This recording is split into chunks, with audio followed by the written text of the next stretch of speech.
Hey, what's up guys? Today I'm going to show you how to light a small room just like this one that I'm in right now and make it look like it's daylight outside like you see coming in through this window behind me, when actually in reality it's nighttime.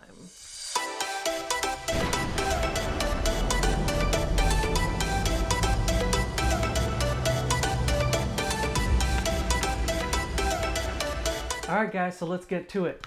Let's turn on the sun and make it bright as day, even when you gotta film in the middle of the night, you know, whatever it is that your project requires. So first off, there are a couple steps to make this nice scene right here that I'm gonna show you. Step number one, you need to find a location. For me, I chose my office because it has this one little window behind me that's super easy to light.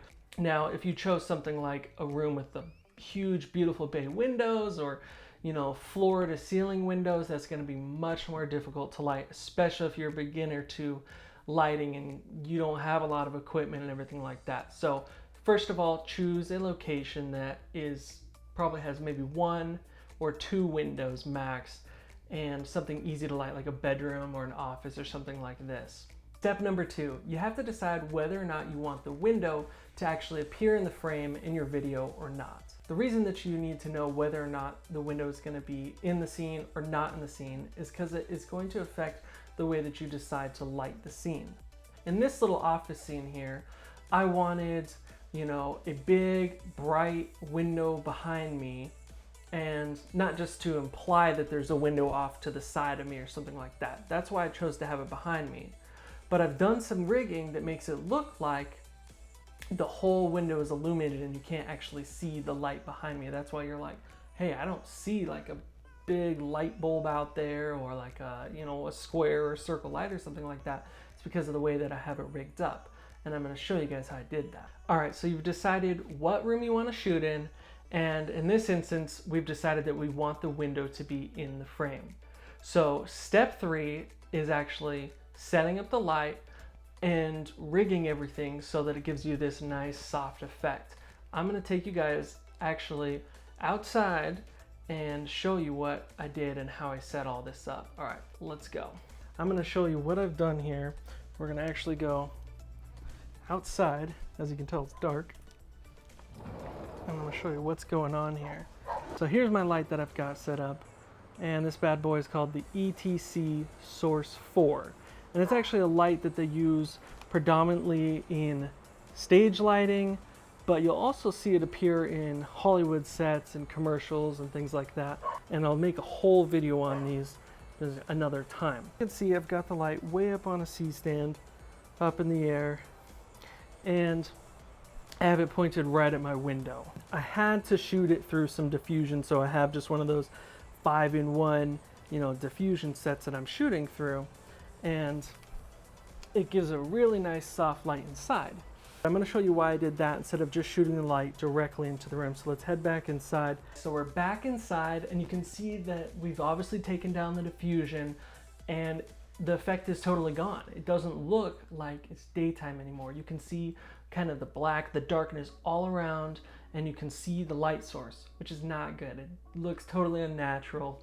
It does not look like daytime anymore. It looks like nighttime with a weird street light or something shining into the room. So that's what the diffusion did, is it made it boom, one big light source once the light hit it, and so it blows out the window. It's called letting it burn. In Hollywood, they use all kinds of techniques to do it, but this is one of the main ones, is that they just shoot the light through some diffusion and then they let the highlights burn. That's kind of the slang for it, but they let them just burn out so that you can't see out the window or anything like that. Another super common technique that they'll use is actually using shears over the window on the inside, so the shears cover the entire window, and then that really helps diffuse it as well, so you can't tell that they're shooting inside like a really dark studio or that it's nighttime outside or anything like that. So with this setup, obviously the effect is totally gone, and because the light is shining right in, getting this really, really bad lens flare that you guys can see right there. The effect is totally ruined, so we have to use diffusion. Now, there are a couple downsides to that. One thing is that when you shoot the light in directly like this, it actually, because it's such a small source and it's far away, it creates really hard shadows, which can look cool and make it look like it's, you know, late afternoon, that kind of thing. So if you look at my desk, you can see these really nice hard shadows, like this one coming off my keyboard or off the phone, that kind of thing.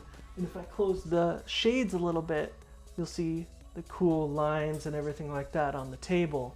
And sometimes you want that effect, and so you can't really shoot through that much diffusion because it gets rid of those really hard shadows. What I'm going to show you guys is a clip when I actually did something like this before.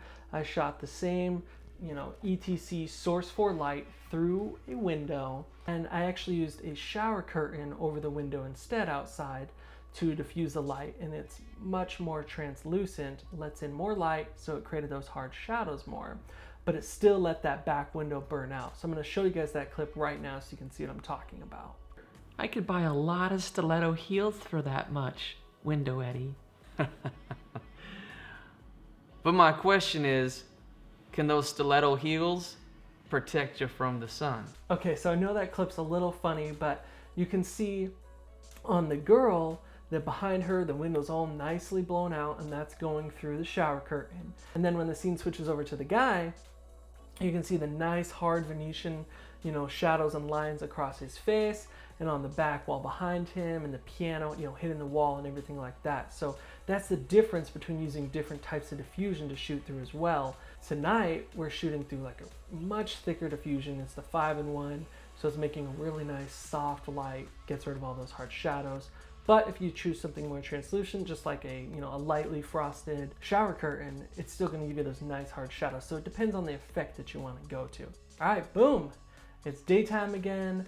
The dark blackness, weird light thing out there is gone. The weird lens flare is gone.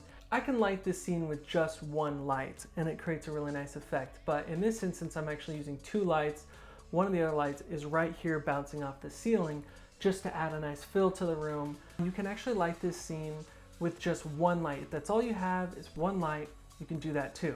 So if you just have the one light, but it's just still too dark on the face, then you can use something like a little piece of white foam core that's like $2 or something at Walmart. And you'll want to set it up just out of frame. Now, you could see how much of a difference that's making on my face. See how bright it is? Shining back, looks much more like daylight. And then boom, there it is without, much darker on my face. And with the foam core just out of frame, nice and bright. Guys, I'm gonna show you so many more lighting techniques like this, techniques that they use in Hollywood, all different kinds of things in a series on lighting coming up from me. So please stick around and subscribe. If this is your first time here, I show you how to use cameras, lighting, audio, everything like that. This is for you if you're a filmmaker, you make YouTube videos, wedding videos. This channel is for you, so please stick around. So much more stuff coming up. Please leave a comment below. Have you done something like this before in the past?